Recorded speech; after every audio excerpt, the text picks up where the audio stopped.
In this video, we're going to talk about using integer variables and collecting input in Python.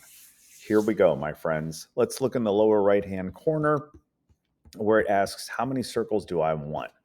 So I'm going to type in a number. I would like 3 circles and press enter. As soon as I press enter, the rest of the program will run. And I get 1, 2, 3 circles. If I want 2 circles, run it again, enter the number 2, press enter, I get 2 circles. How does this work? Well, first we need to talk about the type of variable that this is. So this variable is specified in the program as being an integer, which means Python can take that information that is entered by the human and use it as a real whole number.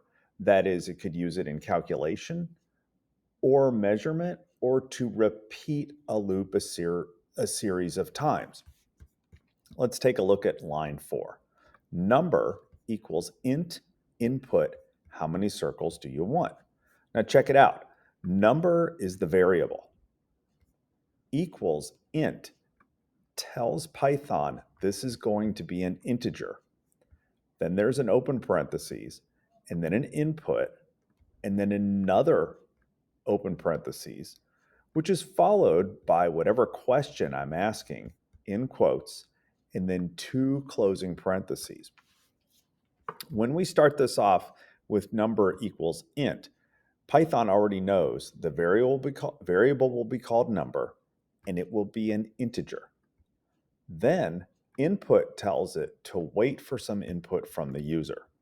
So that's why when we click run, the question in the lower right sits there until I press 4, enter, and then I get 4 circles.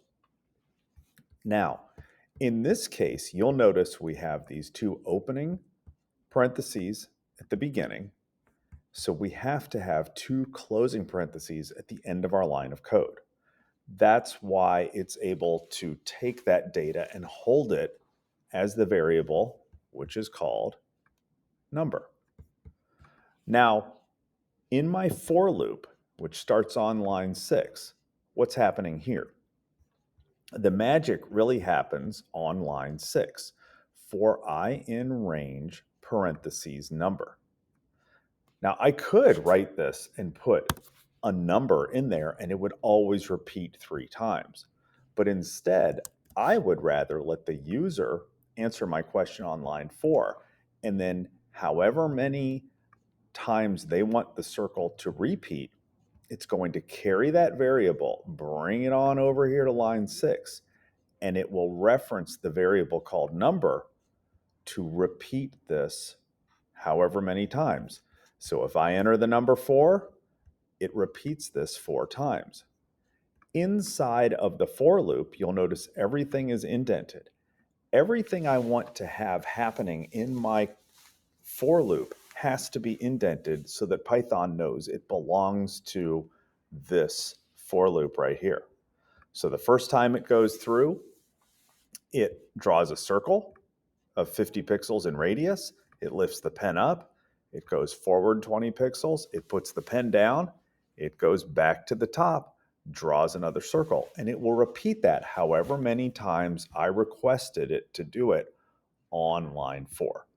So to recap, number equals int input at the start of your line of code tells Python there's going to be a new variable. It's called number.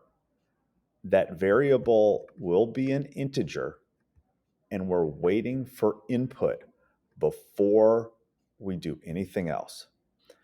I hope you enjoyed this tutorial. Thanks for watching, and have a great day.